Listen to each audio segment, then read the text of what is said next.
சோமயாஜி சுவாமிகளே, இதுதான் அவர் இல்லம் என்பது நிச்சயமாக தங்களுக்கு தெரியுமா? இதுவேதான் திருமலை நம்பிகள் அடியேனுக்கு துல்லியமாக சொல்லியிருக்கிறார். அது மட்டுமின்றி பலரிடம் விசாரித்துவிட்டுதானே இங்கு வந்திருக்கிறோம். அடடா, வாருங்கள்.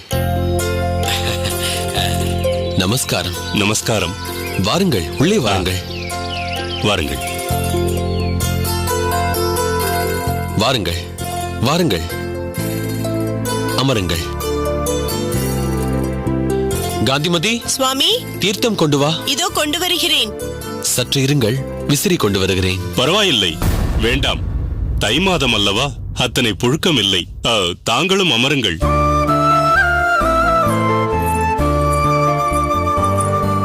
சுவாமி, இந்தாருங்கள். எடுத்துக்கொள்ளுங்கள்.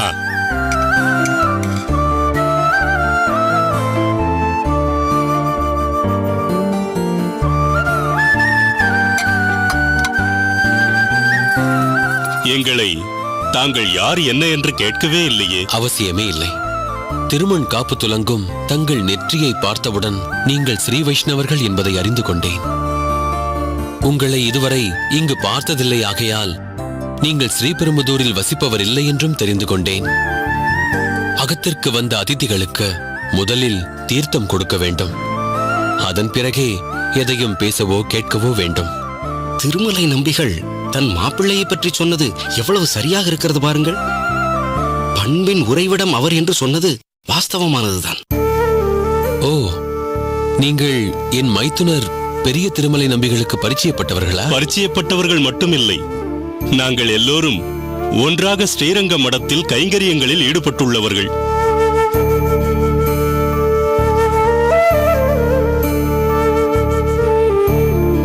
ஸ்ரீரங்கத்து மடம் என்றால் நீங்கள் நம் ஆச்சாரியர் யமுனாச்சாரியர் ஆசிரமத்தில் இருந்தா வருகிறீர்கள்? அவரிடமா கைங்கரியம் செய்து கொண்டிருக்கிறீர்கள்? ஆம் சுவாமி. ஆஹா, நீங்கள் இங்கு வந்ததில் எனக்கு மிகவும் மகிழ்ச்சி. இது எப்பேற்பட்ட பாக்கியம். சரி, சொல்லுங்கள், அடியேன் உங்களுக்கு என்ன செய்ய வேண்டும்? எது வேண்டுமானாலும் தயங்காமல் கேளுங்கள். ஏன் தயங்குகிறீர்கள்? கேளுங்கள். கொடுக்கக்கூடியதாக இருந்தால் நிச்சயமாக கொடுக்கிறேன்.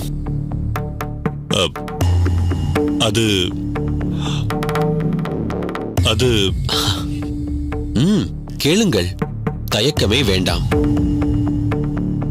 தங்கள் பிள்ளையாண்டான் ராமானுஜனை நம் மடத்திற்கு தர வேண்டும்.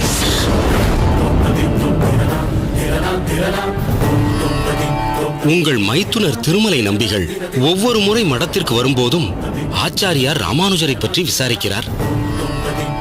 முதலில் நாங்கள் இதை சாதாரணமாகத்தான் எடுத்துக்கொண்டோம். அதன் பிறகுதான் தெரிந்து கொண்டோம் அவர் ஆழ்மனதில் ராமானுஜனை பற்றி உயர்ந்ததான ஒரு அபிப்பிராயம் வைத்திருக்கிறார் என்று. திருமலை நம்பிகள் மூலமாகவும் இதை தாங்கள் கேள்விப்பட்டிருப்பீர்களே? ஆமாம், சொல்லி இருக்கிறார். நம்முடைய எண்ணங்கள் சாதாரணமாக லௌகீக விஷயங்கள் பற்றியதாகவோ அல்லது சுயநலம் பற்றியதாகவோ இருக்கும். அதை காலப்போக்கில் மறந்துவிடவும் செய்வோம். ஆனால் ஆச்சாரியரின் எண்ணங்கள் அப்படி அல்லவே. தன்னலம் பற்றிய எண்ணங்கள் அவர் மனதில் குடிகொள்வதில்லை. அப்படி ஏதேனும் எண்ணம் அவர் மனதில் இருக்கிறதென்றால் அது பொதுநலம் பற்றியதாகவே இருக்கும். அதனால் அவர் அதை மறக்கவும் மாட்டார். ராமானுஜரை போன்ற ஒருவரே நம் சம்பிரதாயங்களை கட்டி காப்பதோடு அதை மேலும் உயர்ந்த நிலைக்கு எடுத்துச் செல்ல முடியும் என்பது அவரது அசைக்க முடியாத நம்பிக்கை. ராமானுஜனின் சமநோக்கு பார்வை பற்றியும் விஷய ஞானங்களை அவர் கிரகிக்கும் தன்மை பற்றியும் அவருக்கு மிக உயர்ந்த அபிப்பிராயம் இருக்கிறது. அதனால் ராமானுஜனை தன்னுடனேயே வைத்துக்கொண்டு அவருக்கு இன்னும் பல விஷயங்களை போதிக்க வேண்டும் என்று அவர் நினைக்கிறார். நான் இதில் மிகவும் பெருமிதம் கொள்கிறேன். என்றாலும் ஆச்சாரியரின் நேரடி பார்வையில் ராமானுஜனின் விஷய ஞானம் இன்னும் தீட்சண்யம் பெற்று பிரகாசிக்கும் என்பதில் ஐயமே இல்லை. தங்களின் சம்மதமே இதில் பெரும் பங்கு வகிக்கிறது. தங்களின் விருப்பத்தை சொல்லுங்கள். எனக்கு இதில் விருப்பம்தான். இருந்தாலும்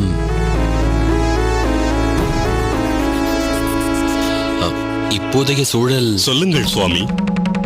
இல்லை,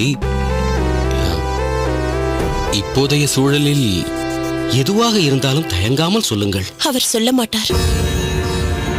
நான் சொல்கிறேன். ஒரு தாயாக என் ராமானுஜனை பிரிய நான் ஒப்ப மாட்டேன். கடைசி வரை அவன் என்னுடனே இருக்க வேண்டும். இந்த ஆத்மா உடலை விட்டு பிரியும் போது அவன் அருகில் இருக்க வேண்டும். அவன் ஒரு கிரகஸ்தனாக என்னுடன் வாழ்வதையே நான் பெரிதும் விரும்புகிறேன். மன்னிக்க வேண்டும் தாயே.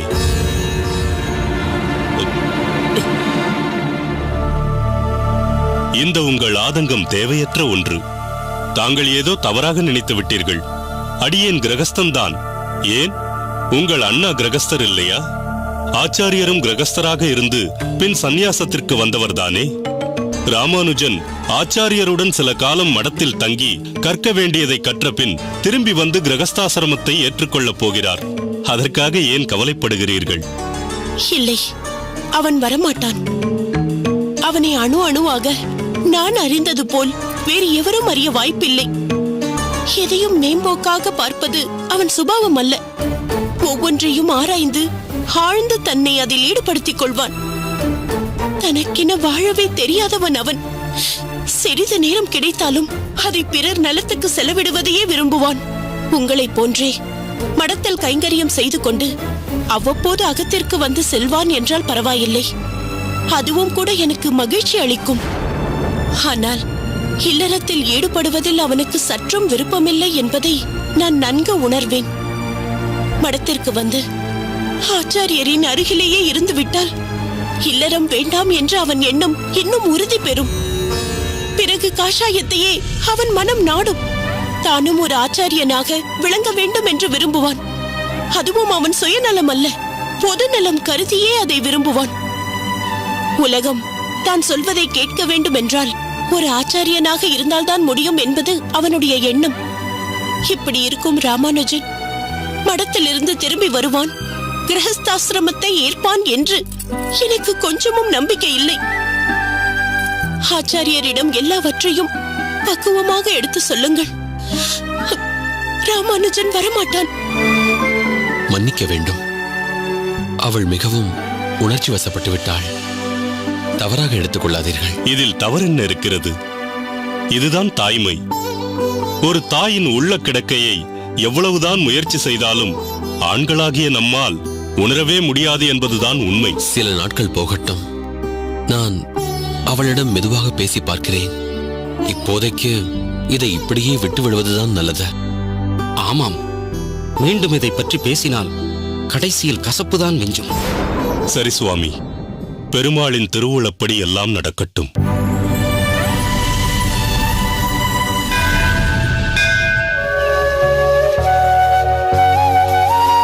ஐயா, தாங்கள்தான் கூரேசரா? இவர் தங்களை எசமான் என்று அழைத்ததால் கேட்கிறேன். ஆமாம், அடியேன் தான் கூரேசன். தாங்கள் நீடூழி வாழ வேண்டும் ஐயா. முதலில் குழந்தைகள் பசியாற வேண்டும் என்ற உங்கள் எண்ணம் எவ்வளவு சிறப்பான ஒன்று. அது சில வருடங்களுக்கு முன்பு என் குருநாதர் எனக்கு கற்றுக் கொடுத்த பாடம். அற்புதமானவர் தங்கள் குருநாதர். அவர் யாரென்று தெரிந்து கொள்ளலாமா? ராமானுஜர். ராமானுஜரா? அப்படி ஒரு பெயரை நான் கேள்விப்பட்டதே இல்லையே. விரைவிலேயே ஊரும் நாடும் உலகமும் கண்டு வியக்கப் போகும் உயர்ந்தவர் அவர். அவரின் முதல் பார்வை என்னை ஊடுருவிய போதே அவரை என் குருநாதராக ஆசிரியத்து விட்டேன். நல்லதையா. தங்களின் இந்த சீரிய பணி மேன்மேலும் சிறக்க இறைவன் தங்களுக்கு வற்றாத செல்வத்தை அளிக்கட்டும். நன்றி ஐயா. இந்தாருங்கள், சென்று உணவு அருந்துங்கள்.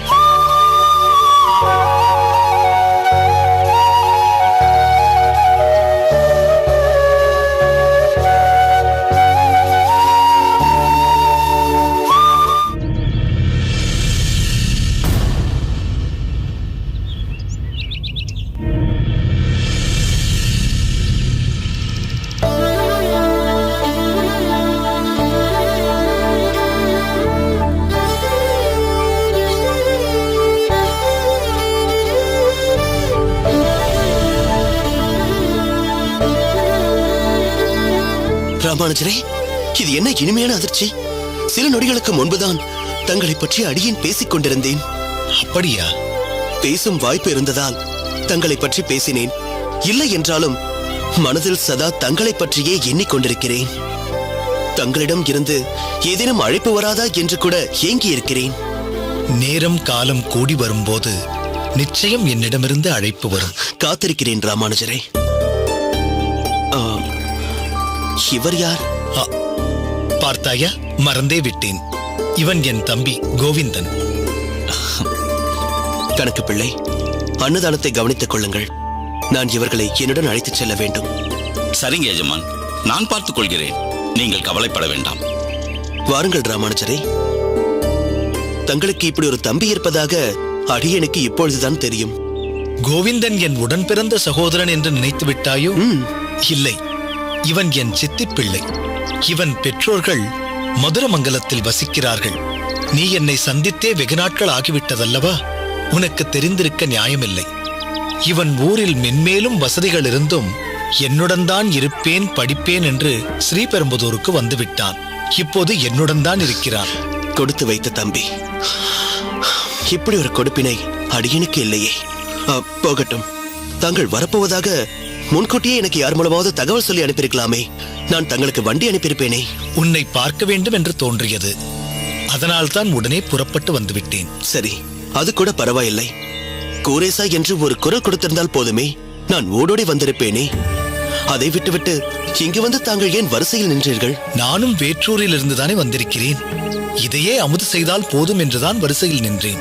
இல்லை இல்லை, நாம் சென்று நம்மகத்தில் அமுது செய்யலாம். புறப்படுங்கள். ஏன், இதையே உண்ணலாமே? ஏன் கோவிந்தா, இந்த அன்னதானத்தையே உண்ணலாமா, அல்லது அவர் அகத்திற்கு சென்று அமுது உண்ணலாமா? இல்லை இல்லை, இதுவே போதும் அண்ணா. தங்கள் விருப்பமே என் விருப்பம். எனக்கென்று தனியாக விருப்பம் எதுவும் இல்லை. இல்லை கோவிந்தா, தாங்கள் அப்படி சொல்லக்கூடாது. தாங்கள் இருவரும் என் அகத்திற்கு வந்துதான் அமுது செய்ய வேண்டும். நீங்கள் இருவரும் என்னுடைய அதிதி அல்லவா? அதிதிக்கு எளியோர்கள் உண்ணும் அன்னதானத்தையா அளிப்பது? நானும் எளியோன் தானே. தாங்களா? ஆமாம், எளியோனுக்கெல்லாம் எளியோன். எளிமையை கடைபிடிப்பதால் வாழ்க்கையில் என்றும் திருப்தி நிலவும்.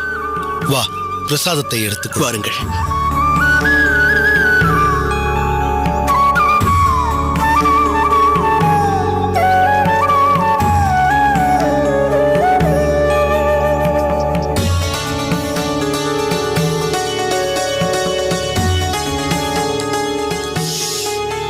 அற்புதம் கூரேசா.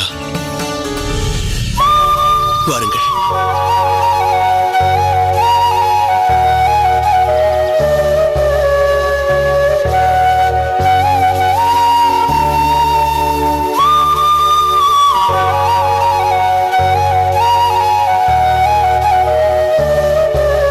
கூரேசா, உன் நகம் மிகவும் அழகாக இருக்கிறது. நான் சென்ற முறை வந்தபோது இதை பார்க்கவில்லை. அனைத்தும் ஆதிகேசவ பெருமாளின் கருணை. வாருங்கள். அண்ணா, இவர்கள் மிகப்பெரிய செல்வந்தர்கள் என்று சொன்னீர்கள் அல்லவா?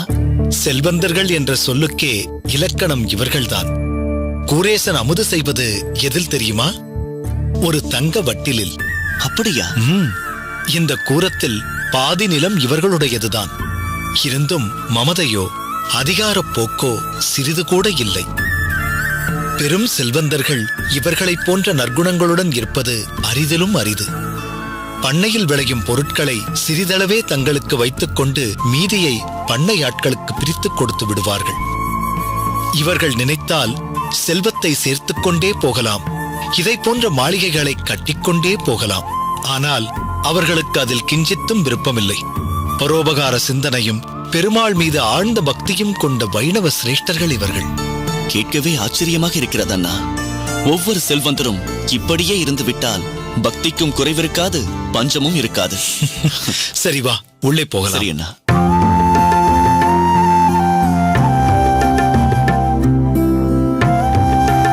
தீர்த்தம் அருந்துங்கள்.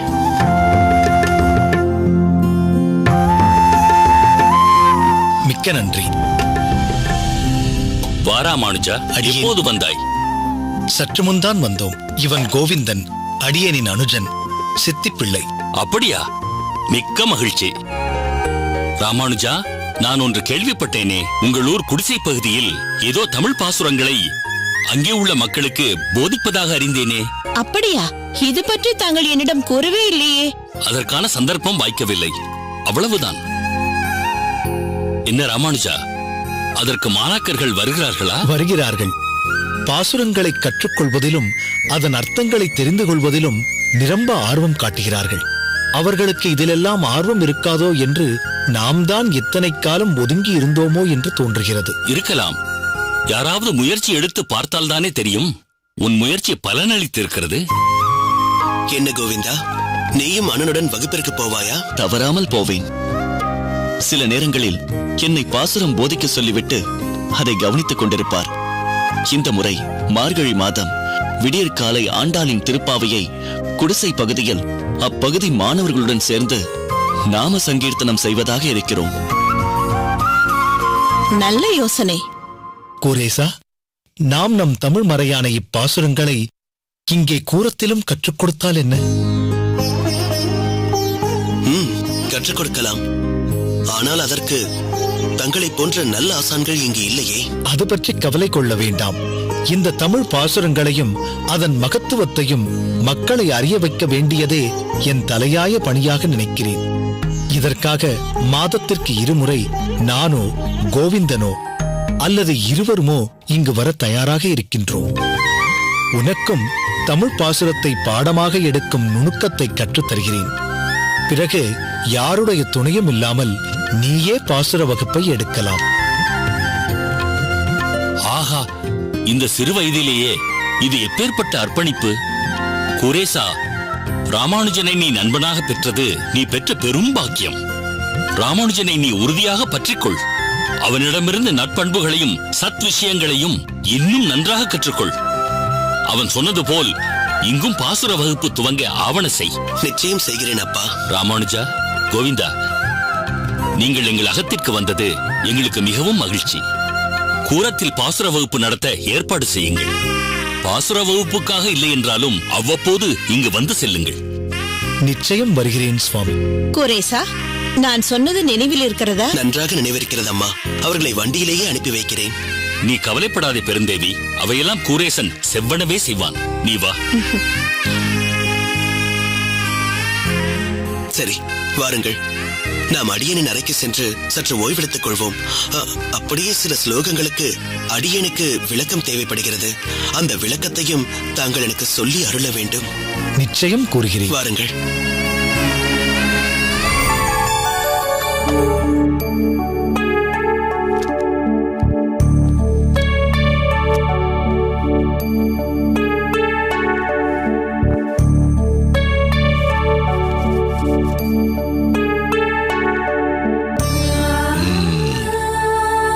ராமானுஜன், ராமனின் அனுஜன், தம்பி, அதாவது லக்ஷ்மணன்.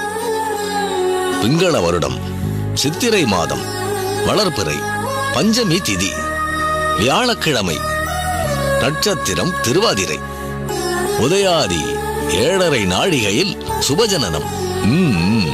அற்புதமான ஜாதகம். ஆடடா, யோகம் என்றால் யோகம். அப்படி ஒரு யோகம் இந்த ஜாதகருக்கு. அனபா யோகம் இருந்தால் ஜாதகர் நல்ல உடல்வாகுடன் தர்ம சிந்தனை மிக்கவராக பேரும் புகழும் பெற்று விளங்குவார். அமல யோகம் இருந்தால் அன்பும் ஆற்றலும் பெற்று தனக்கென ஒரு தனி இடத்தையும் பேரையும் புகழையும் பெற்று விளங்குவார். வாசி யோகம் இருந்தால் இது ஜாதகருக்கு கூடுதலாக இருக்கிறது. இவர் பலராலும் பாராட்டப்படுவார். செல்வாக்கும் பேச்சு திறமையும் மிக்கவர் இவர். உபயசாரி யோகம், சமுதாயத்தில் பெருமையும் பேரும் உடையவர். அடுத்தது அம்ச யோகம். இதுவும் இந்த ஜாதகருக்கு அருமையாக அமைந்திருக்கிறது. அன்பும் நற்குணமும் உடையவரான இவர் சகலகலா வல்லவர். யாரையும் தன் வசம் கவர்பவர். என்ன, இதெல்லாம் உங்கள் புத்திரனுக்கு அமைந்திருக்கிறது இல்லையா? ஆமாம் சுவாமி, அமைந்திருக்கிறது. அப்படி சொல்லுங்கள். அமைய வேண்டும். அப்படி இல்லை என்றால் ஜாதகம் தப்பாக எழுதப்பட்டிருக்கிறது என்று அர்த்தம். கட்டம் பொய் சொல்லவே சொல்லாது. மன்னிக்க வேண்டும் சுவாமி. இன்னும் என் பாரியாளுக்கு தேவைப்படுவதை நீங்கள் சொல்லவே இல்லை. என்ன தேவைப்படுகிறது தங்கள் பாரியாளுக்கு? என்னம்மா தெரிய வேண்டும் உங்களுக்கு? கேளுங்கள், எனக்கு தெரிந்ததை விரிவாக சொல்கிறேன். களத்திரஸ்தானம் எப்படி இருக்கிறது? அவனுக்கு திருமண யோகம் வந்துவிட்டதா என்று பார்த்து சொன்னால் தேவலை. இதோ பார்த்து சொல்லிவிடுகிறேன்.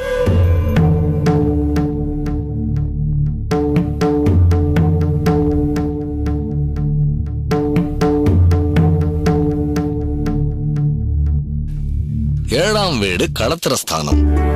திருமணத்திற்கு முக்கிய பொறுப்பு வகிக்கும் குடும்பஸ்தானாதிபதி. தேவகுரு மற்றும் அசுரகுரு இவர்களெல்லாம் நல்ல நிலைமையில் அமர்ந்து சேர்ந்து பார்வை பார்த்தால் பார்க்கிறார்கள். அம்மணி, அத்தனையும் கூடி வந்திருக்கிறது. உங்கள் மகனுக்கு திருமண யோகம் நிச்சயம். உங்களுக்கு மாமியாராகும் யோகமும் நிச்சயம்.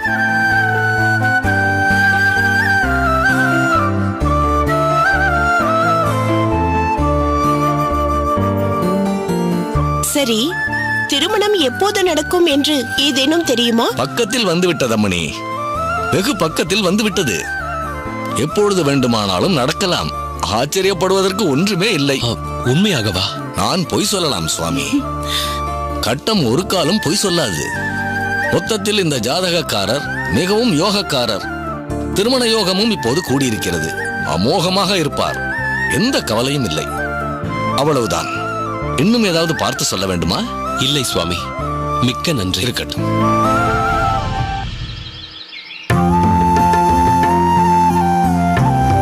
என்ன திருமேனி, 2-3 நாட்களாக சக்கரபாணியை காணவில்லை? எங்கேனும் ஊருக்கு போயிருக்கிறானா? இல்லை இல்லை, ஊரில் தான் இருக்கிறான். பிறகு ஏன் இங்கு வரவில்லை? சரிதான், நீ இன்னும் அவனை பழைய சக்கரபாணியாக நினைத்துக் கொண்டிருக்கிறாயா? ஏன், அவன் பழைய சக்கரபாணி தானே? அதுதான் இல்லை. பழைய சக்கரபாணி பிரம்மச்சாரி சக்கரபாணி. மொக்கணாங்கயிறு போடாத காளை. இப்போதைய புதிய சக்கரபாணி பாணி கிரகணம் முடிந்த மோக்கணாங்கயிறு போட்ட குடும்பஸ்தன். இருக்கட்டும், அதனால் இங்கு வரக்கூடாது என்று ஏதாவது இருக்கிறதா என்ன? சரிதான், மோக்கணாங்கயிறை பிடித்து இழுத்தால் காளை நிற்கிறது அல்லவா? அதே போல் சக்கரபாணியின் மோக்கணாங்கயிறை பிடித்து இழுக்க இப்போது ஆள் இருக்கிறதே. அவர்கள் பிடித்து இழுத்து வைத்திருக்கிறார்கள்.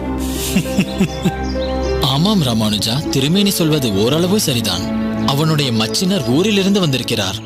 மாப்பிள்ளை தங்கையை எப்படி வைத்து காப்பாற்றப் போகிறார் என்ற கவலை அவருக்கு. அதனால் சக்கரபாணியை எங்கெங்கோ அழைத்துக் கொண்டு போய் யாரிடமெல்லாமோ அறிமுகப்படுத்தி வைத்துக் கொண்டிருக்கிறார். நிரந்தரமான சம்பாத்தியத்திற்கு ஏதாவது வழி செய்து கொள்ள வேண்டும் இல்லையா? அது மட்டும் தானா? அகத்துக்கு வேண்டிய காய்கறிகள் மற்ற பொருட்களை எல்லாம் அவ்வப்போது வாங்கிக் கொண்டு வருவதற்கே அவனுக்கு நேரம் சரியாக போய்விடுகிறது.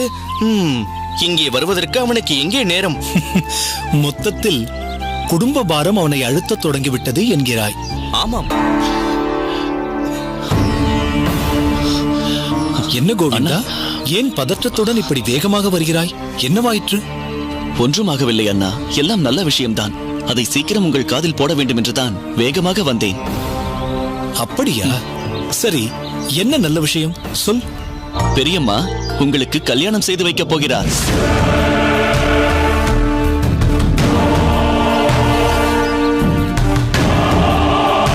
உங்களுக்கு திருமண யோகம் வந்துவிட்டதென்று ஜோசியர் சொல்லிவிட்டாராம்.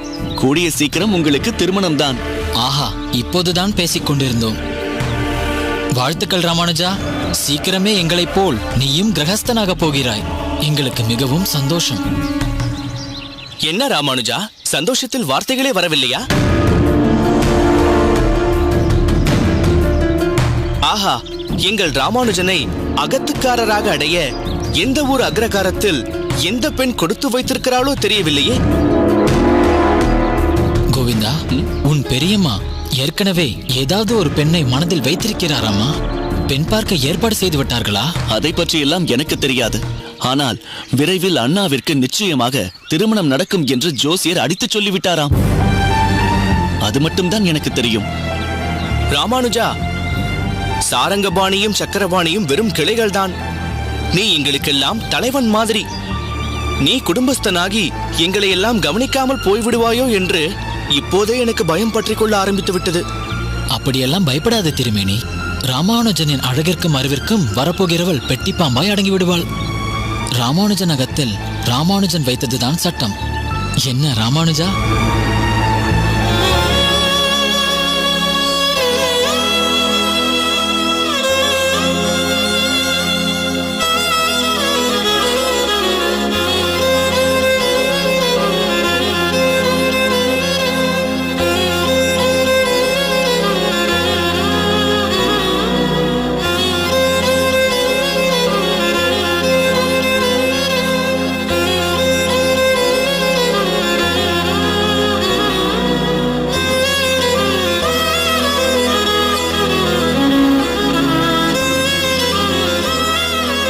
ஆதிகேசவா,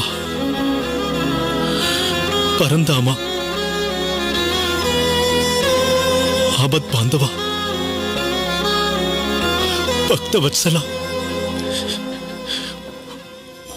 உன் திருவுளம்தான் என்ன?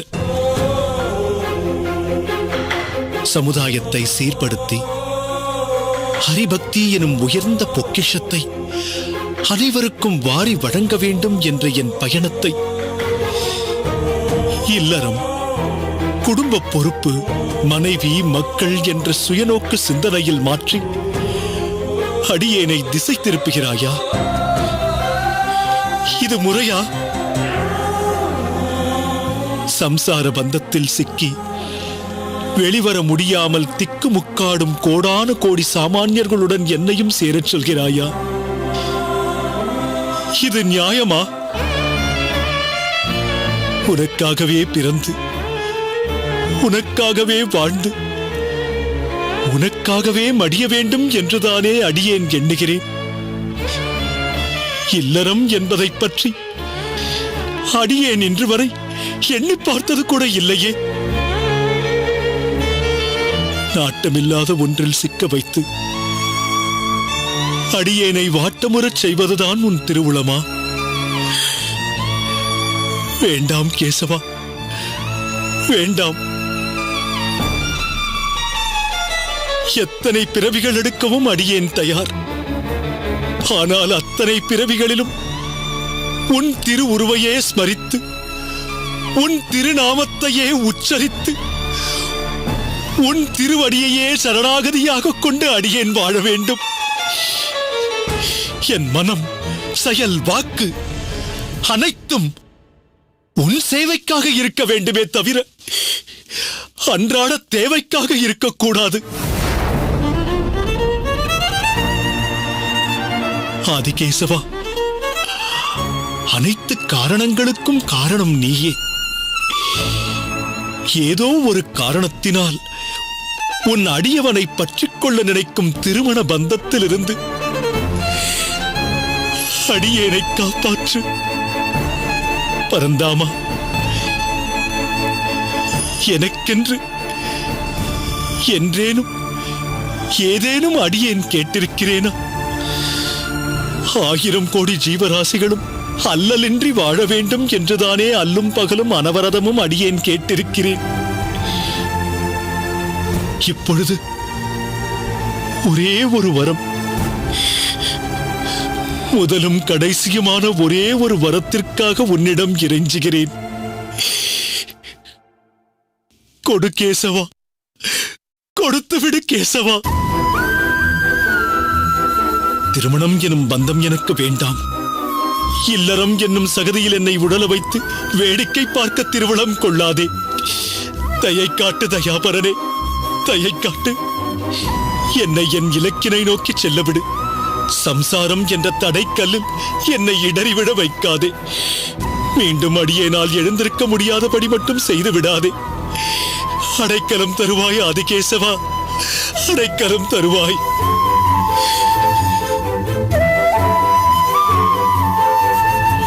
கோவிந்தன் ராமானுஜனுக்கு எப்படி பக்குவமாக எடுத்து சொல்ல வேண்டுமோ அப்படி சொல்லி இருப்பான்.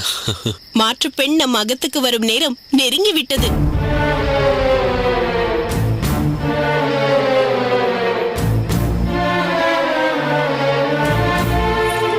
வா கோவிந்தா, உன்னை பற்றித்தான் பேசிக் கொண்டிருந்தோம். ராமானுஜனை பார்த்தாய் அல்லவா? பார்க்காமல் இருப்பேனா? இங்கிருந்து நேராக அண்ணன் எங்கிருப்பாரோ அங்குதானே போனேன். அப்படி சொல். ஜோதிடர் அவனுக்கு விவாகம் செய்யலாம் என்றார் என்பது பற்றி அவனிடம் சொன்னாய் அல்லவா? சொல்லாமல் இருப்பேனா? இங்கு நடந்த எல்லா விஷயங்களையும் சொல்லிவிட்டேன். ராமானுஜன் என்ன சொன்னான்? அவனுக்கு சம்மதம் தானே? அதுதான் புரியவில்லை. ஏன்? நான் சொன்ன விஷயத்தால் எந்த உணர்ச்சியையும் வெளியில் காட்டிக்கொள்ளவில்லை. எதுவும் சொல்லவும் இல்லை. இப்பொழுது அவன் எங்கே? என்ன இப்படி கேட்கிறீர்கள்? அவர் அப்போதே புறப்பட்டு விடுகிறேன் என்று சொன்னாரே, இன்னும் அகத்திற்கு வரவில்லையா? இல்லையே, ராமானுஜன் இன்னும் அகத்துக்கு வரவில்லை. நான் பிறகு வருகிறேன், நீ செல் என்றுதானே கூறினார். இன்னும் அகத்திற்கு வரவில்லையா? அவன் சிநேகிதர்களை பார்க்க போயிருப்பானோ? குடிசை பகுதிக்கு சென்று வீராவின் அகத்திற்கு செல்வார். இல்லாவிட்டால் காளியின் அகத்திற்கு செல்வார். குருநாதரை பார்த்து ஆலோசனை கேட்க அவர் அகத்திற்கு போயிருக்கலாம் அல்லவா? ஆமாம் பெரியப்பா, அப்படியும் நடந்திருக்கலாம். அப்படியானால் நீ இப்பொழுதே சென்ற உன் சிநேகிதர்களையும் அழைத்துக் கொண்டு ராமானுஜன் எங்கே இருக்கிறான் என்று கண்டுபிடி. அவனை கையோடு அழைத்துக் கொண்டு வா.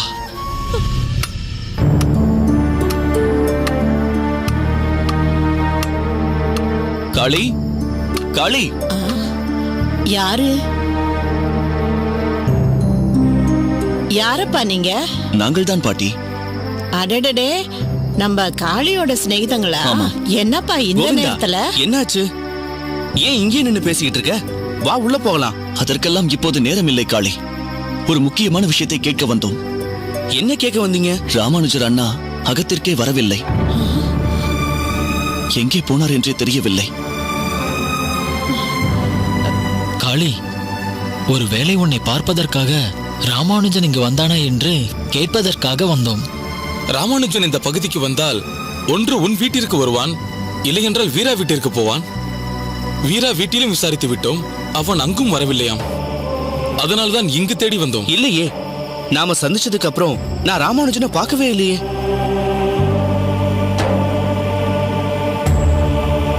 கோவிந்தா, இப்பொழுது நாம் என்ன செய்வது?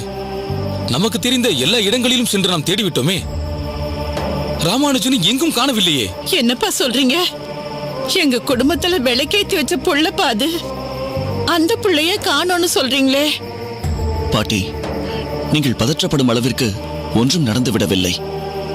அண்ணன் அகத்திற்கு வர தாமதமானதால் இங்கு வந்திருப்பாரோ என்று பார்க்க வந்தோம், அவ்வளவுதான். கவலைப்படாதீங்க. ராமானுஜனோட பெருமையை தெரிஞ்சவங்க யாராவது எங்க வீட்டுக்கு வந்துதான் ஆகணும்னு கட்டாயப்படுத்தி கூட்டிட்டு போயிருப்பாங்க. நீங்க இங்க தேடிட்டு வந்த வேலையில ஒருவேளை ராமானுஜன் உங்க வீட்டுக்கு கூட வந்திருக்கலாம். ஆமா ஆமா, அப்படி கூட இருக்கலாம். அப்பா, நீங்க உடனே போய் ராமானுஜன் வீட்டுக்கு வந்தாச்சான்னு பாருங்க. காளி, நீயும் கூடவே போய் பார்த்துட்டு வாப்பா.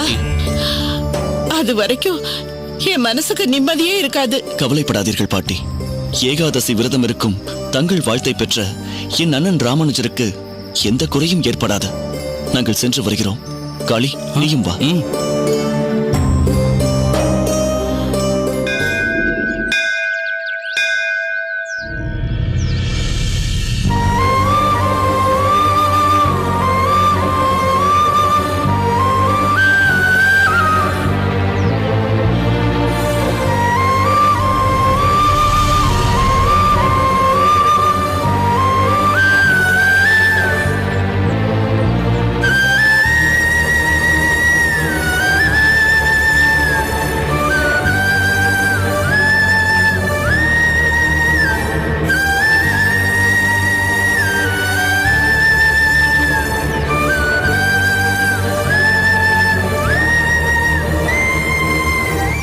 ராமானுஜா, ராமானுஜா,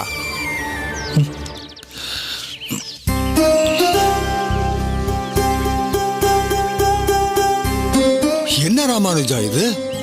இரவெல்லாம் இங்கேயேவா தூங்கி இருக்கிறாய்? இரவு நான் இங்கேயேவா தூங்கி இருக்கிறேன்? அப்படித்தான் தோன்றுகிறது. நான் நேற்றிரவு கோயிலை பூட்டும் போது உன்னை பார்க்கவில்லையே. எப்படி என் கண்ணில் படாமல் போனாய் என்றே தெரியவில்லையே. நான் ஏன் இப்படி கவனக்குறைவாக இருந்து விட்டேன்? இங்கே வந்து உட்கார்ந்தது எனக்கு நினைவிருக்கிறது. ஆனால் எப்போது படுத்தேன், எப்போது உறங்கினேன் என்றே தெரியவில்லை. ஏன் என்னவாயிற்று ராமானுஜா உனக்கு? உன்னை நான் இப்படி பார்த்ததே இல்லையே. உடம்புக்கு ஏதாவது பிரச்சனையா? உடம்பில் ஒரு பிரச்சனையும் இல்லை. பிரச்சனை எல்லாம் உள்ளத்தில் தான். உள்ளத்தில் பிரச்சனையா? என்ன சொல்கிறாய் ராமானுஜா? மற்ற உன் வயது இளைஞர்களைப் போல் இல்லையே நீ. தெளிவான எண்ணங்களும் மன உறுதியும் கொண்டவன் அல்லவா நீ? மற்றவர்களின் குழப்பங்களை தெளிவுபடுத்துபவன் அல்லவா நீ? உன்னையே ஏதோ ஒன்று குழப்புகிறது என்று நினைக்கும் போது எனக்கே வியப்பாக இருக்கிறது ராமானுஜா. எத்தனை நெஞ்சுறுதியோடு இருப்பவனுக்கும் ஒரு கட்டத்தில் குழப்பம் வரத்தானே செய்யும். சரி ராமானுஜா, ஆதிகேசவன் நிச்சயம் உன்னை குழப்பத்திலிருந்து விடுவிப்பான். பாவம், உன் பெற்றோர்கள் உன்னை காணாமல் எப்படி தவியாய் தவித்துக் கொண்டிருப்பார்களோ. கோபுர வாசற்படியில் தொட்டியில் நல்ல ஜலம் இருக்கிறது. முகத்தை அலம்பிக்கொண்டு சீக்கிரம் அகத்திற்கு செல். போ. அடியேன் மிக்க நன்றி சுவாமி.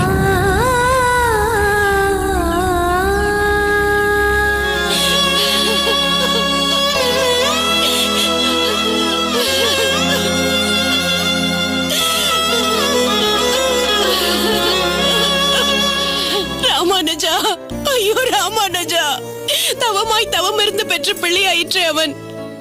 இப்படி தவிக்க விட்டு விட்டாயடா. என் செல்லமே, என்னை தவிக்க விட்டு விட்டாயே. அம்மா,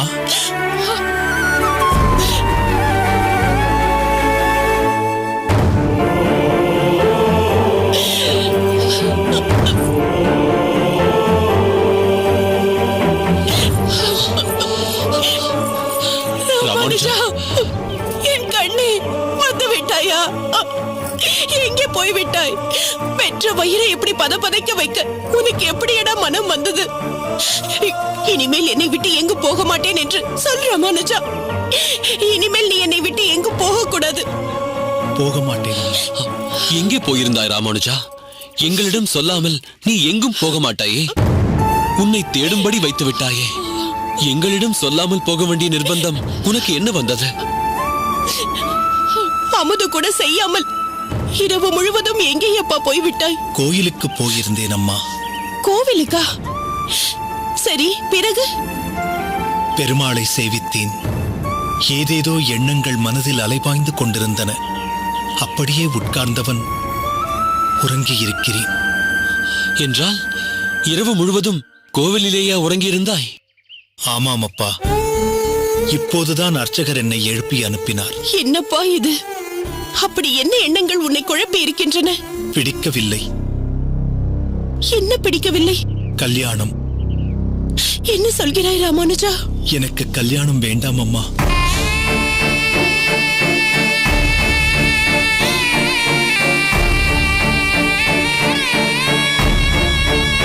ராமானுஜா, என்ன சொல்கிறாய்?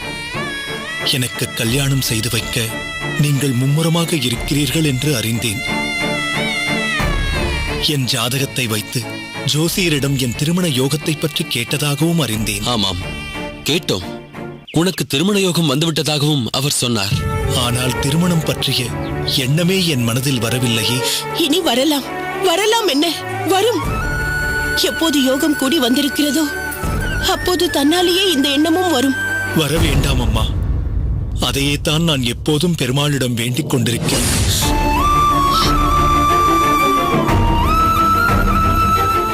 என் மனம் திருமணத்திற்கு ஒப்ப மறுக்கிறதம்மா. நீங்கள் இருவரும் என்னை மனப்பூர்வமாக மன்னிப்பதைத் தவிர வேறு வழி இல்லை.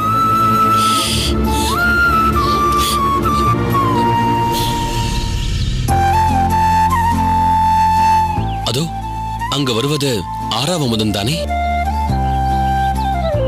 அடியேனுக்கு தெரிந்த ஆரவாமுதன் குடந்தையில் சயன திருக்கோலத்தில் சேவை சாதிக்கிறார். யார் இந்த நடந்து வரும் ஆரவாமுதன்?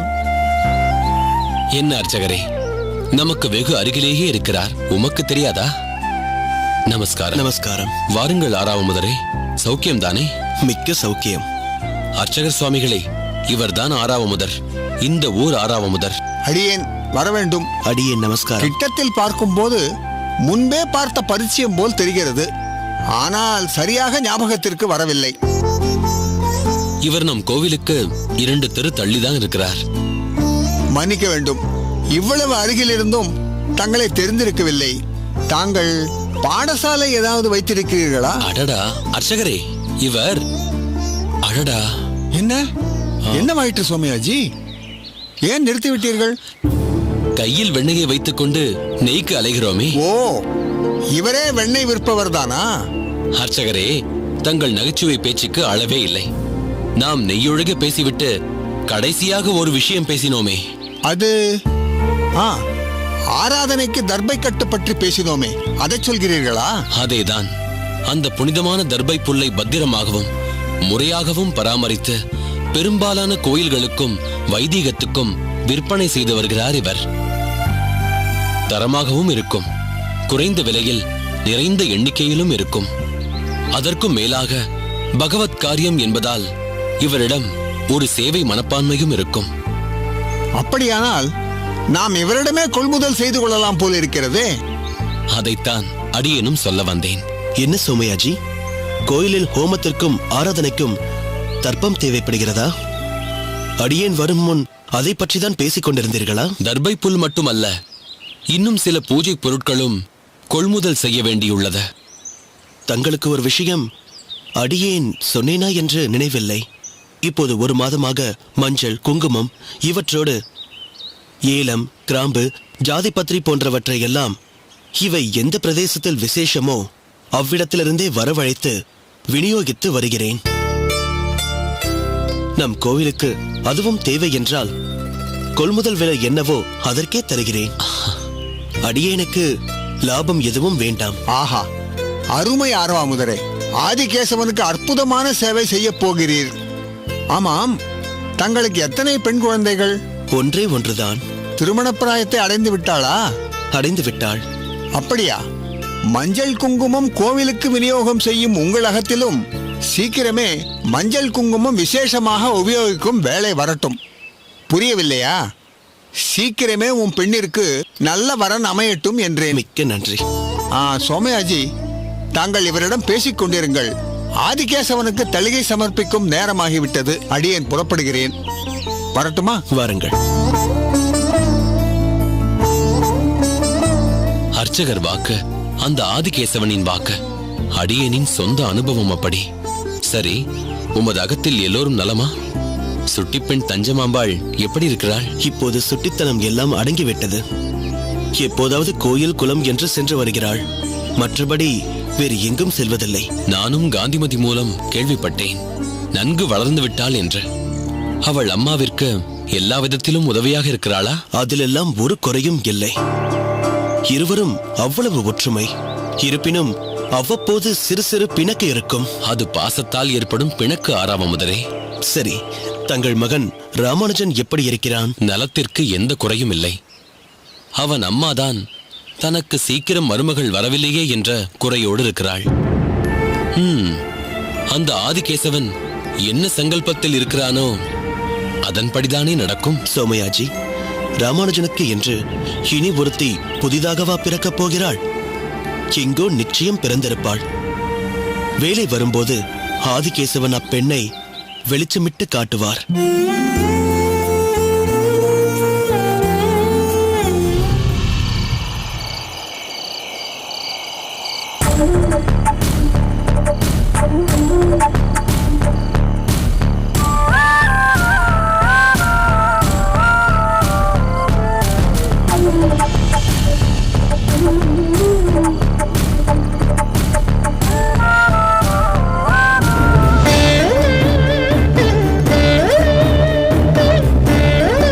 யார் இவர்?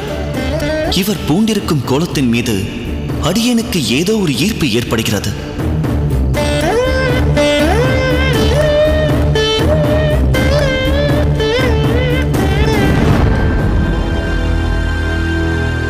கோவிந்தா,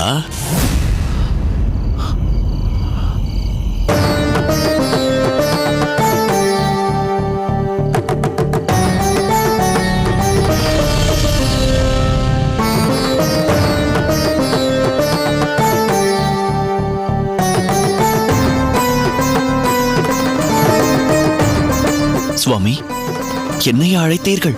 உன் பெயர்தானே கோவிந்தன்? ஆமாம். பிறகு ஏன் இப்படி கேட்கிறாய்? அது என் பெயர் உங்களுக்கு எப்படி தெரிந்தது என்ற குழப்பம்தான். குழந்தாய், எல்லா கேள்விகளுக்கும் விடை உண்டு என்றாலும் அவை அனைத்தையும் சொல்லிவிட முடியாது. இப்போது நான் உன்னிடம் ஒரு கேள்வி கேட்கிறேன். அதற்கு நீ விடை சொல்வாயா? சொல்கிறேன் சுவாமி, எதுவாயினும் கேளுங்கள். வழியோடு சென்று கொண்டிருந்த நீ இங்கு வந்து என்னை பார்த்ததும் ஏன் நின்று விட்டாய்? உங்கள் தோற்றம், நீங்கள் தியானத்தில் அமர்ந்திருக்கும் நிலை, இவற்றைக் கண்டு நின்று விட்டேன். இதே பாதையில் எத்தனையோ பேர் போகிறார்கள். அவர்களும் தான் நின்று பார்க்கிறார்கள். ஆனால் அவர்களில் யாரும் என் அருகில் வருவதில்லையே. நீ மட்டும்தானே வந்தாய், ஏன்? அதை பற்றி எப்படி சொல்வதென்றே புரியவில்லை. ஏதோ ஒரு ஈர்ப்பு என்னையும் அறியாமல் வந்துவிட்டேன். உனது அந்த நிலை எனக்கு நன்றாக புரிந்துவிட்டது. அது என் மனதையும் தொட்டுவிட்டது. அதனால்தான் கண் விழித்து உன் பெயர் சொல்லி உன்னை அழைத்தேன். ஏன் தெரியுமா? சொல்லுங்கள் சுவாமி.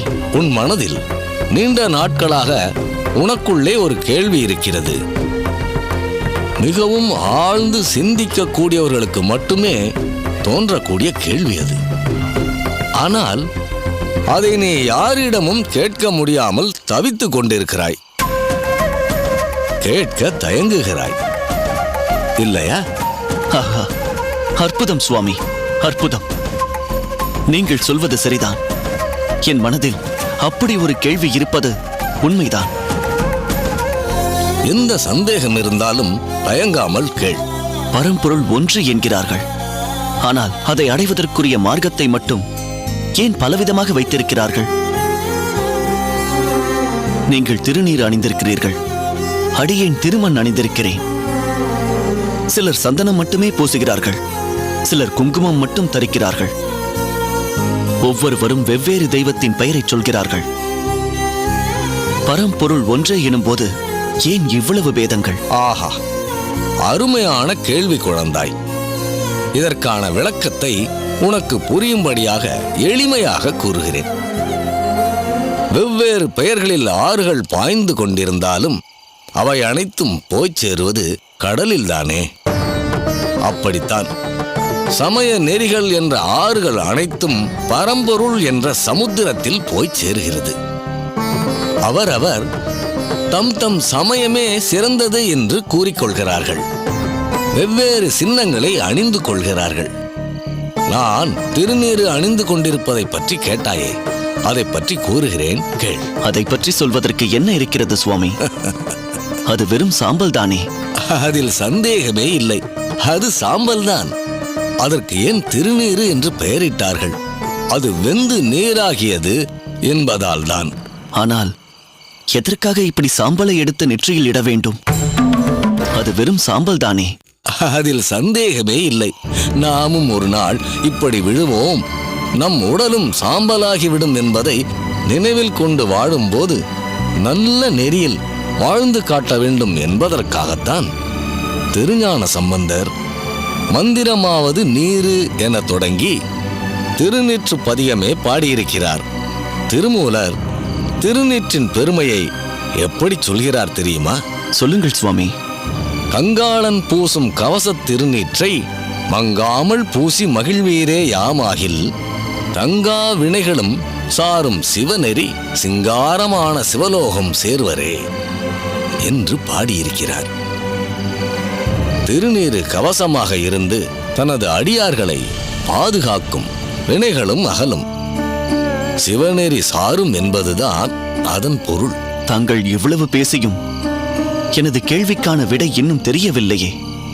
இத்தனை பிரிவுகள் ஏன் இருக்க வேண்டும்? நாம் உண்ணும் உணவில் எத்தனையோ விதமான காய்கறிகள் இருக்கின்றன. எல்லா காய்களும் எல்லோருக்கும் பிடித்து விடுவதில்லையே. அவரவருக்கு பிடித்தது என்று இருக்கத்தானே செய்கிறது. இதுவும் அப்படித்தான். ஒவ்வொருவரும் ஒவ்வொரு மார்க்கத்தை தேர்ந்தெடுத்துக் கொள்கிறார்கள். உனக்கு திருமண் பிடித்திருக்கிறது, நீ அதை அணிந்து கொண்டிருக்கிறாய். எனக்கு திருநீறு பிடித்திருக்கிறது, இதை நான் அணிந்து கொண்டிருக்கிறேன். இருப்பினும் இவற்றில் எது சரியானது, எது பொருத்தமானது என்ற குழப்பம் ஏற்படுகிறதே. அதை நீதான் தேர்ந்தெடுக்க வேண்டும். நீயாக ஏற்படுத்தி கொண்ட குழப்பத்திலிருந்து நீயேதான் விடுபட வேண்டும். சிந்தனை செய் கோவிந்தா, சிந்தனை செய்.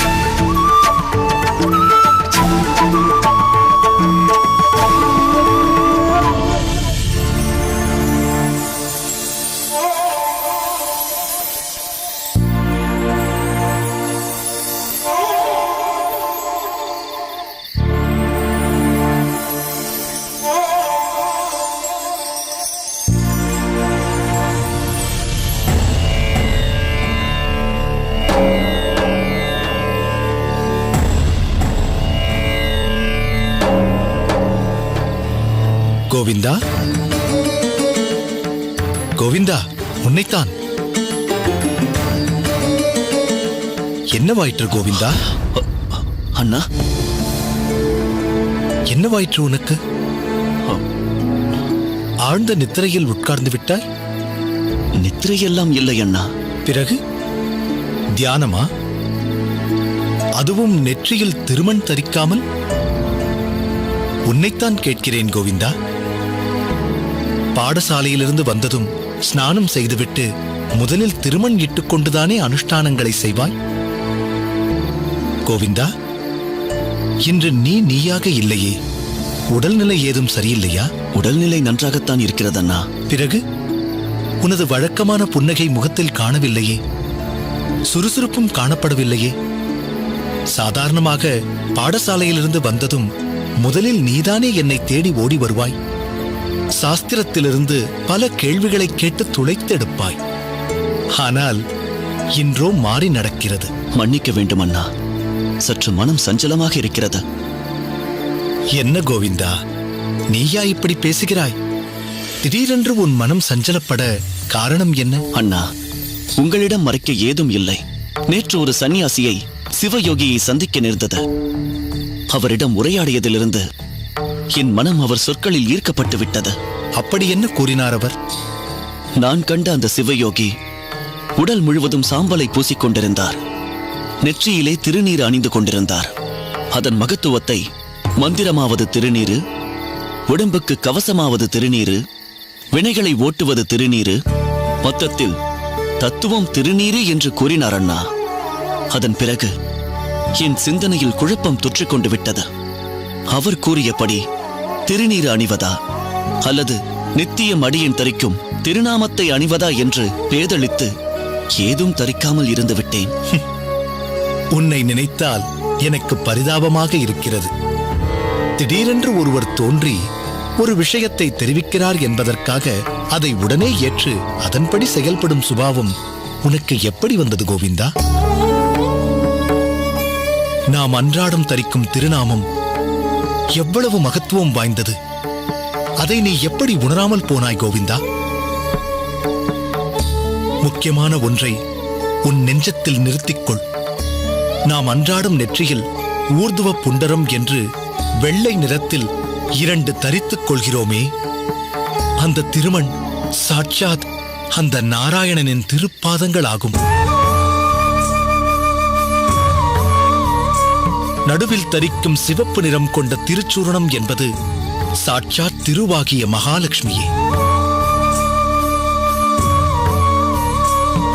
உயர்வான இவற்றை நெற்றியில் இட்டுக்கொள்ளும் போது அந்த திவ்ய தம்பதிகளின் நாமத்தை, அதாவது பெயரைச் சொல்லி இட்டுக்கொள்வதால் தானே இதை நாமம் தரிப்பது என்கிறார்கள். இதிலிருந்தே புரிந்து கொள்ளலாம் இது நமது உடலுக்கு ரட்சை, அதாவது காப்பு என்று. மேலும் நெற்றிக்கு நாமமிடும் சம்ஸ்காரம் நம் பூர்வ ஆச்சாரியர்களாலும் அவர்களுக்கு முன் தோன்றிய ஆழ்வார்களாலும் வழி வழியாக தொன்று தொட்டு கைக்கொள்ளப்பட்டு வரும் சம்பிரதாயம், அதாவது வழக்கமாகும். அதை கைவிடுவது நம் ஆச்சாரியர்களையே கைவிடுவது போல் ஆகும். நம் சம்பிரதாயம் மிகவும் தெளிவாக இருக்கிறது கோவிந்தா. நீதான் தெளிவில்லாமல் இருக்கிறாய். எனவே நெற்றியில் எந்த சின்னத்தை அணிய வேண்டும் என்பதில் குழப்பத்தை விடுத்து மக்கள் மனதில் நல்ல எண்ணங்களை விதைக்க வேண்டும் என்பதை பற்றி மட்டும் நீ சிந்தனை செய். நமக்கு பகவான் இப்படி ஒரு பிறப்பு கொடுத்திருப்பதே என்றும் அவன் சிந்தனையிலிருந்து நாட்டு மக்களையும் அந்த நிலைக்கு உயர்த்த வேண்டும் என்பதற்காகத்தான். அப்படி நாம் செய்ய வேண்டியது, சாதிக்க வேண்டியது நிறைய இருக்கிறது. நீ இது போன்ற குழப்பங்களிலெல்லாம் அகப்பட்டுக் கொள்ளாமல் நித்தியபடி நம் சம்பிரதாய அனுஷ்டானங்களையும் விதிமுறைகளையும் கடைபிடித்து வா. அப்போதுதான் சம்பிரதாயமும் வளரும், அதன் மூலம் நம் நாடும் வளரும். அடியேனை மன்னித்து விடுங்கள் அண்ணா. இனி ஒருபோதும் திருமண் தரிக்காமல் இருக்க மாட்டேன். நல்லது, போ. முதல் வேலையாக அதைச் செய். சரி அண்ணா.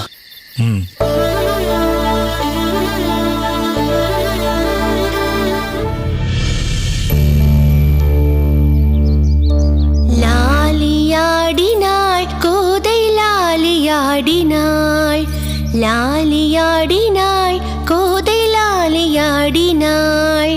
ஸ்ரீவில்லி புத்தூரிலே பெரியாழ்வார் திருமகளாய் சூடி கொடுத்த சுடற்கொடியாய் ரங்க மன்னார் சகிதமாக லாலியாடினாள் கோதை லாலியாடினாள், கோதை லாலியாடினாள், ஆண்டாள் லாலியாடினாள். அடியே போதும் நிறுத்தடி. அது என்ன லாலி பாட்டு? யாருக்கு தெரியும்? எல்லோரும் பாடுவார்கள், நானும் பாடினேன். அப்படியானால் தஞ்சமாம்பா லாலி ஆடினாள் என்று பாடு.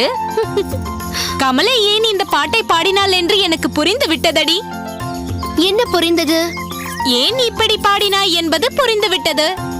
அதைத்தான் முதலிலேயே சொல்லிவிட்டாயே, காரணத்தை சொல்லடி. சொல்கிறேன். உங்களிடம் வார்த்தை கொடுத்துவிட்டு அதை சொல்லாமல் இருக்க முடியுமா? சீக்கிரம் சொல்லடி. நம் தஞ்சமாம்பாளுக்கு கல்யாண ஆசை வந்து விட்டது. அதை அவள் சொல்ல மறுக்கிறாள். இவள் அதை புரிந்து கொண்டு பாட்டாகவே பாடுகிறாள். கல்யாண சடங்குகளில் ஊஞ்சல் பாட்டு உண்டல்லவா, அதுதான் இது. அப்படி சொல். அதுதான் காரணமா தஞ்சமாம்பா? அதனால்தான் அவள் அப்படி பாடினாளா? பேசாமல் இருங்களடி. என்னமோ நீங்கள் எல்லாம் அந்த பாட்டுக்கு ஆசைப்படாதவர்கள் போலும். கல்யாணமே செய்து கொள்ளாமல் கன்னி பெண்ணாகவே இருக்க போவது போலவும் பேசுகிறீர்களே. ஆமாம், நான் ஊஞ்சல் பாட்டிற்கு ஆசைப்படுகிறேன் தான். ஆனால் எப்படி தெரியுமா? ஆண்டாள் அரங்கனை நினைத்து பாடுவது போல. உனக்கு அரங்கன் கிடைப்பாரா? அவரைத்தான் ஆண்டாள் மணந்து கொண்டாளே, அவர் எனது பக்திக்கு உரியவராயிற்றே. நான் அவர் தம்பியை மணந்து கொள்கிறேன். அடியே, யாரையோ நினைத்து பேசுகிறாள் அடி இவள். யாரை நினைத்து? அது எதற்கு உங்களுக்கு? ஊஞ்சலை ஆட்டாமல் நிற்பதற்கு இதை ஒரு காரணமாக எடுத்துக்கொள்ளாதீர்கள். அதுதான் நடக்காது. ஊஞ்சலை ஆட்டி விடுங்கள். சரி.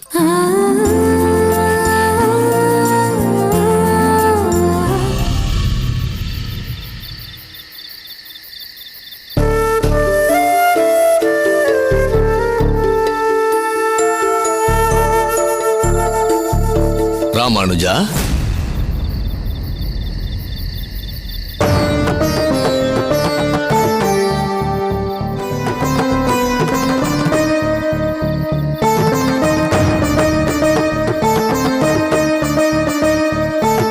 வணங்குகிறேன் சுவாமி. தாங்களா அடியேனை அழைத்தது? ஆம் ராமானுஜா, யாம் தான் உன்னை அழைத்தோம். அடியேனின் பெயர் தங்களுக்கு எப்படி தெரியும்? உன்னை தெரியாதவர்கள் இப்போது மிகவும் குறைவு. சில காலங்கள் கடந்தால் உன்னை தெரியாதவர்களே இவ்வுலகில் இருக்க முடியாது. தாங்கள் கூறுவது விளங்கவில்லையே சுவாமி. தத்துவங்கள் விளங்குவது கடினம். ஆனால் நாளை நீ விளக்கப் போகும் தத்துவம் அனைத்து தரப்பு மக்களுக்கும் மிக எளிதில் விளங்கும். தங்களின் பேச்சு மேலும் புதிராகவும் அதே சமயத்தில் எதையோ உணர்த்தும் வகையிலும் இருக்கிறது. சரி, உன் சகோதரன் கோவிந்தனின் குழப்பத்தை நீ தீர்த்து வைத்து விட்டாயா? பதில் கூறு ராமானுஜா. கோவிந்தனுக்கு ஏற்பட்ட குழப்பம் தங்களுக்கு எப்படி தெரியும்? கோவிந்தனுக்கு குழப்பத்தை ஏற்படுத்தியவனே நான் தானே.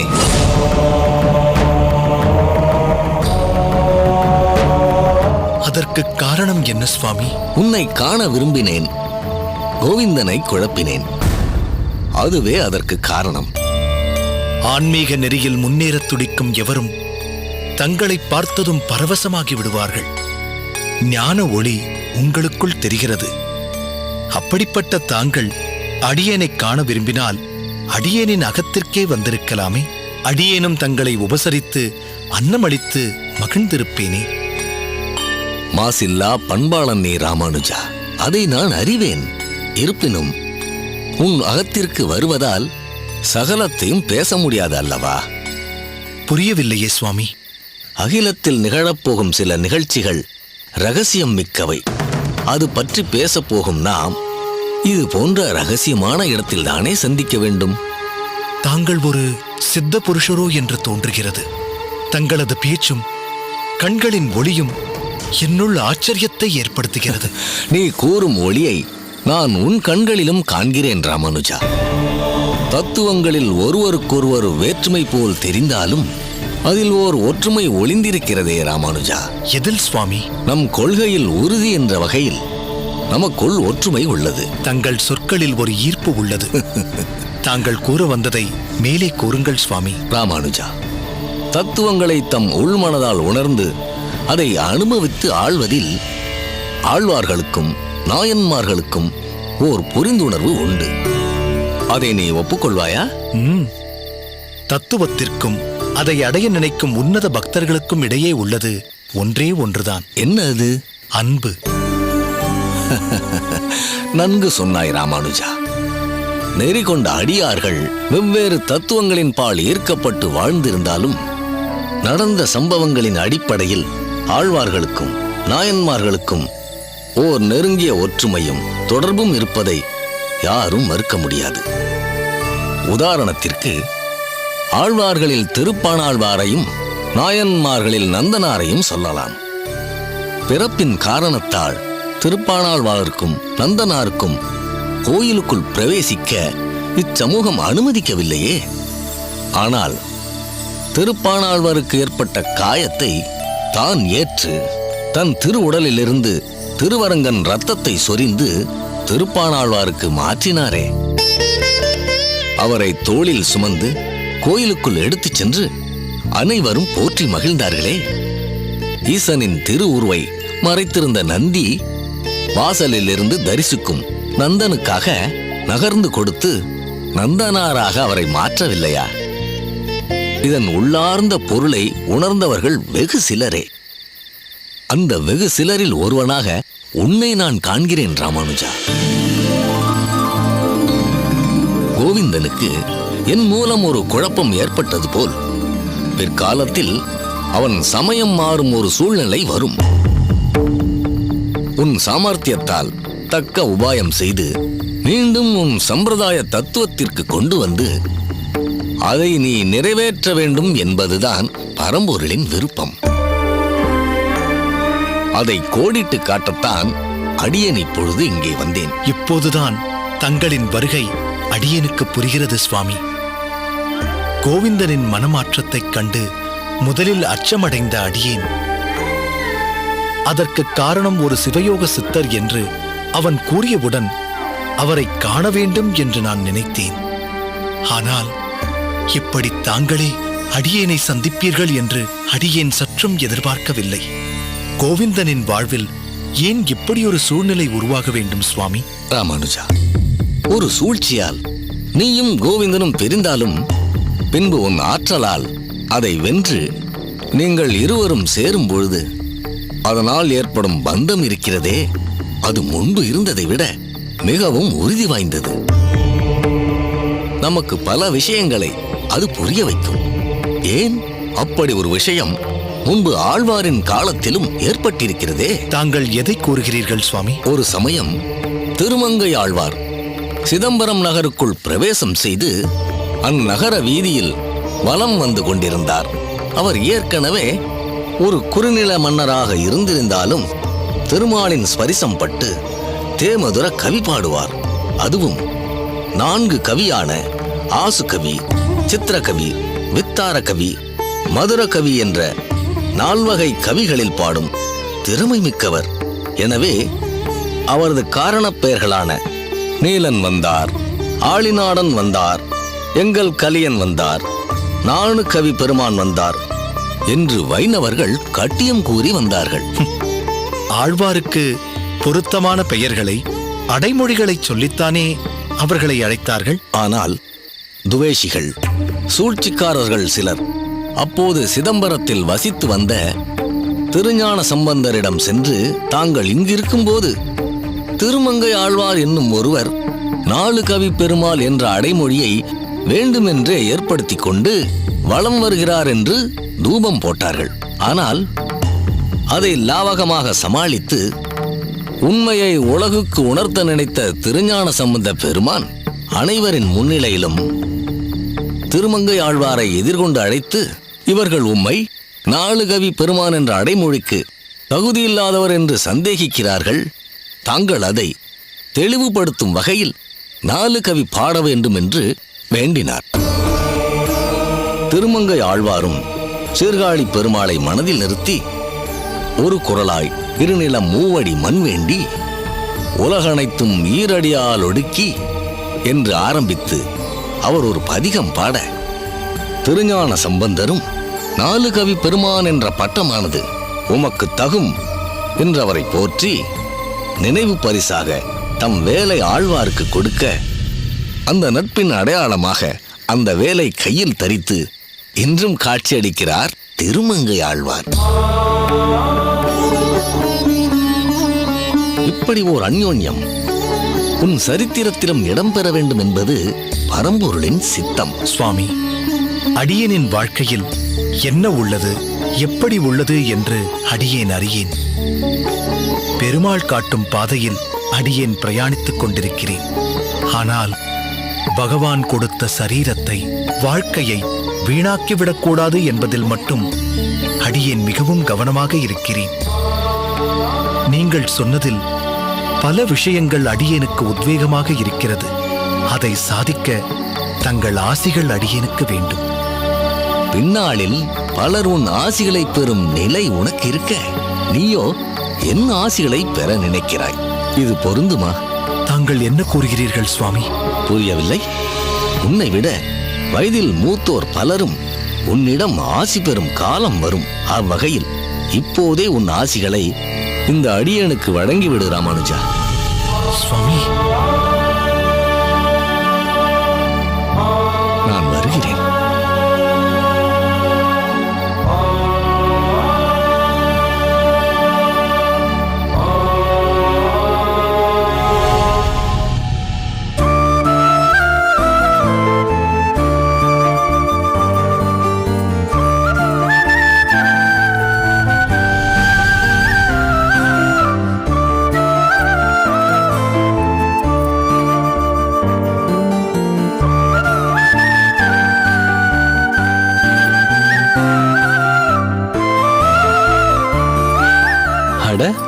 என்ன காந்திமதி, என்ன இதெல்லாம்? தெரியவில்லையா சுவாமி? லட்டு. அது தெரிகிறது. எதற்காக திடீரென்று லட்டு? நாளையோ மறுநாளோ ஏதும் விசேஷம் கூட இல்லையே. நம் ராமானுஜனுக்கு மிகவும் பிடித்த இனிப்பு லட்டு. எனக்கும் கூடத்தான் லட்டு மிகவும் பிடிக்கும். அதனால்தான் சுவாமி, அவனுக்கும் ரொம்ப பிடிக்கிறதோ என்னவோ. தாயை போல் பிள்ளை, நூலை போல் சேலை என்பார்கள். ஆனால் லட்டுவை பொறுத்தவரை நம் மகத்தில் தந்தையை போல் பிள்ளை என்று மாற்றிக்கொள்ள வேண்டும் போல் இருக்கிறது. சரி சரி, நான் கேட்டதற்கு நீ இன்னும் பதில் சொல்லவில்லையே. எதற்காக திடீரென்று லட்டு செய்திருக்கிறாய்? நான் செய்யவில்லை. பிறகு யார் இவ்வளவு லட்டு கொடுத்தார்கள்? தஞ்சமாம்பாள். அவளுக்கு லட்டெல்லாம் கூட செய்ய தெரியுமா என்ன? செய்ய தெரியாமல் என்ன, நன்றாகவே செய்வாள். நான் ஏதோ ஒரு பேச்சு வாக்கில் ராமானுஜனுக்கு லட்டு என்றால் மிகவும் பிடிக்கும் என்று சொன்னேன். அதுதான் இன்று கொண்டு வந்து கொடுத்தாள். பார்க்க நன்றாகத்தான் இருக்கிறது.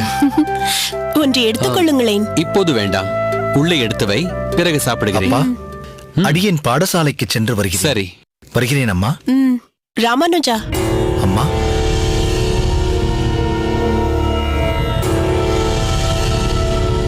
ஓ, லட்டா. ஒன்று எடுத்துக்கொள், உனக்குத்தான் மிகவும் பிடிக்குமே. எடுத்துக்கொள் ராமானுஜா.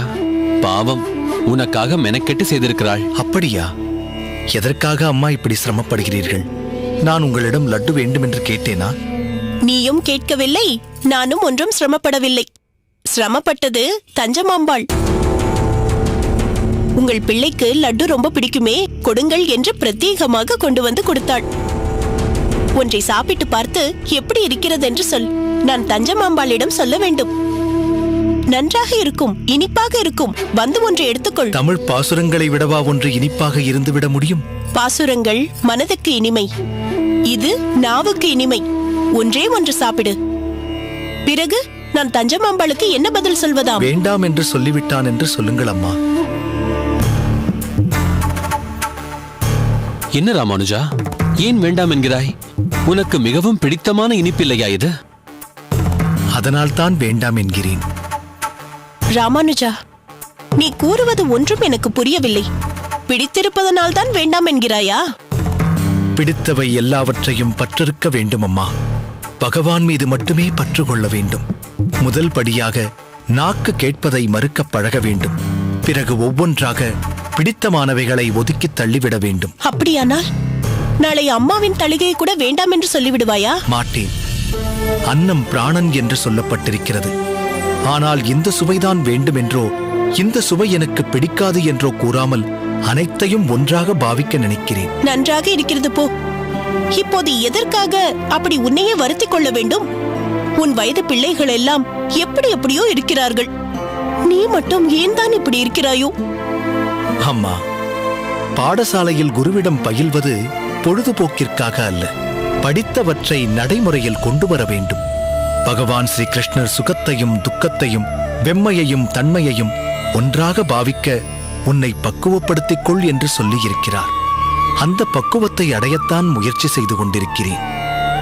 அதை முறியடிக்க நீங்கள் தயவு செய்து முயற்சிக்காதீர்கள்.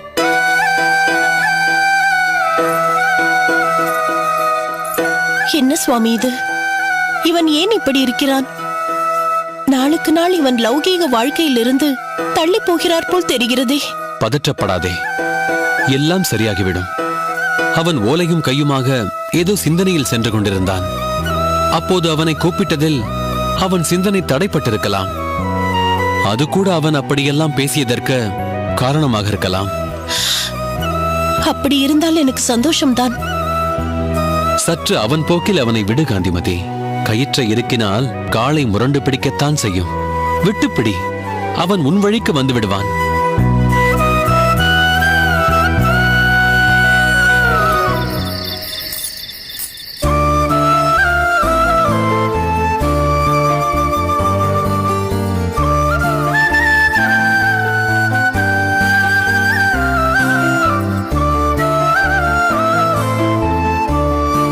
ஆமாம், நீங்கள் லட்டை பற்றி ஒன்றும் சொல்லவே இல்லையே.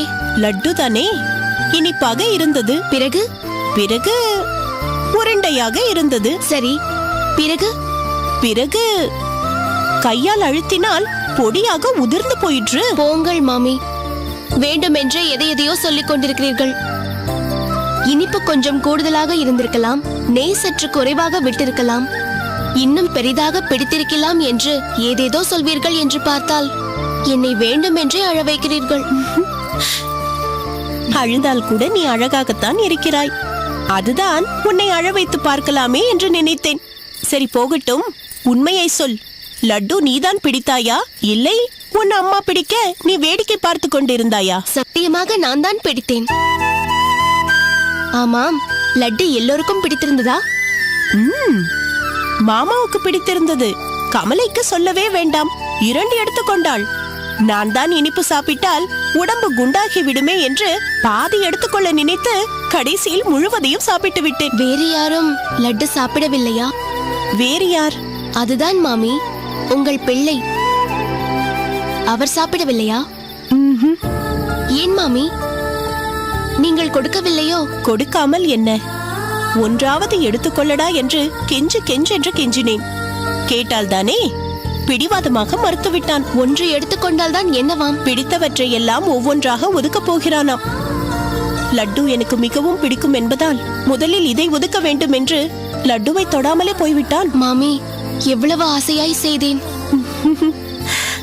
அதுதான், நாங்கள் எல்லோரும் சாப்பிட்டோமே, இது போதாதா? உங்கள் பிள்ளையும் சாப்பிட்டு இருந்தால்தான் எனக்கு திருப்தியாக இருந்திருக்கும்.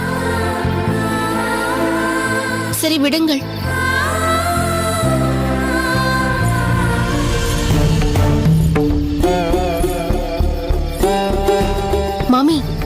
அங்கே பார்த்தீர்களா?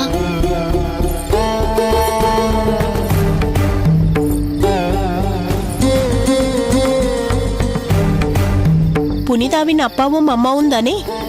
பாவமடி அந்த பெண், நினைத்தாலே ரொம்பவும் கஷ்டமாக இருக்கிறது. பார்த்தீர்களா? இப்படி செய்வதையும் செய்துவிட்டு பெருமாளிடம் வேண்டிக் கொள்ள வந்திருக்கிறார்கள். வாருங்கள், அவர்களை பார்க்கலாம். வேண்டாமடி, இன்னும் அவர்களிடம் ஏச்சும் பேச்சும் வாங்க வேண்டுமா? எதற்காக ஏச்சும் பேச்சும் வாங்க வேண்டும்? பார்க்க போனால் அவர்கள்தான் நம்மிடம் ஏச்சும் பேச்சும் வாங்க வேண்டும். நீங்கள் வாருங்கள்.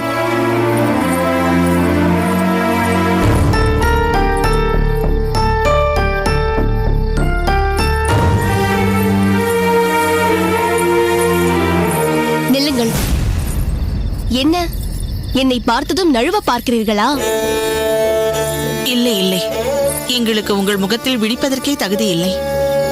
நீயும் இவர்களும் எத்தனையோ சொல்லியும் கேட்காமல் போய்விட்டோமே என்று மிகவும் வருந்துகிறோம். புனிதா கல்யாணத்திற்கு முன்பும் அழுது கொண்டிருந்தாள், இப்பொழுது கல்யாணத்துக்கு பிறகும் அழுது கொண்டிருக்கிறாள், இல்லையா? புரிகிறதடி அம்மா, நன்றாக புரிகிறது.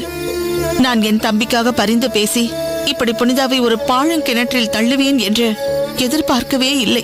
மாமி, ஏற்கனவே நொந்து போயிருக்கும் உங்களை மேலும் நொந்து போக செய்வது தவறு.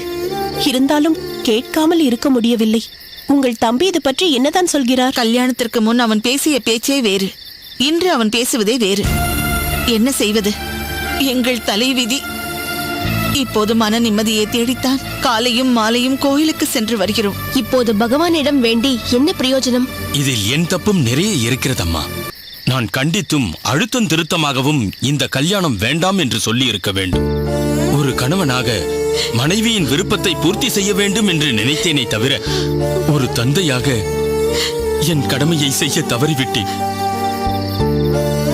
இப்போது என்னால் செய்ய முடிந்ததெல்லாம் பெருமாளின் முன்னால் போய் நின்று மன்றாடிக் கொண்டிருப்பது மட்டுமே. நான் ஏதோ பெரிய மனுஷி போல் பேசுகிறேன் என்று நினைத்துக் கொள்ளாதீர்கள். என் அப்பா அடிக்கடி சொல்வதைத்தான் நான் உங்களுக்கு சொல்கிறேன். எடுத்தோம் கவிழ்த்தோம் என்று செய்கிறவர் இல்லை பெருமாள். ஒவ்வொருவருக்கும் ஒவ்வொரு விஷயத்திலும் அவர் வாய்ப்பு கொடுப்பார். ஒரு முறை இல்லை, இருமுறை, மும்முறை என்று கூட சந்தர்ப்பங்கள் கொடுப்பார். அதை சரியாக பயன்படுத்தாதவர்கள் துன்பத்தில் உழலுவார்கள், பயன்படுத்தியவர்கள் நிம்மதியாக இருப்பார்கள் என்று என் அப்பா கூறுவார். பெருமாள் எங்கள் மூலமாக உங்களுக்கு வாய்ப்பளித்தார். ஆனால் நீங்கள் தான் அதை சரியாக பயன்படுத்தவில்லை. இதற்காக நீங்கள் இடிந்து போகவும் தேவையில்லை. பெருமாள் உங்களை அப்படியே விட்டுவிட மாட்டார். தவறு செய்யும் குழந்தையை தாய் அடிப்பதில்லையா? பிறகு ரொம்பவும் அடித்து விட்டேனா, வலிக்கிறதா கண்ணே என்று எடுத்து கொஞ்சுவதில்லையா? பெருமாள் கருணை வடிவம். உங்களை தண்டிப்பது போல் தண்டித்து ஒரு பாடம் புகட்டி மீண்டும் உங்கள் வாழ்க்கையை வசந்தமாக்குவார். கவலைப்படாதீர்கள். நாமும் நம் பங்குக்கு புனிதாவின் வாழ்க்கையை சீராக்குவது எப்படி என்று பார்ப்போம். மிக்க நன்றி அம்மா. உங்களுடன் பேசியதில் எங்கள் பாரம் சற்று குறைந்தார் போல் தோன்றுகிறது. நான் மீண்டும் ஒரு நாள் அவளை வந்து நிச்சயமாக பார்க்கிறேன். எல்லாம் விரைவிலே சரியாகிவிடும். நீங்கள் நம்பிக்கையோடு செல்லுங்கள். நிச்சயம் நான் சொல்கிறேன். சரி, நாங்கள் வருகிறோம். சரி மாமி, வருகிறோம். வாருங்கள்.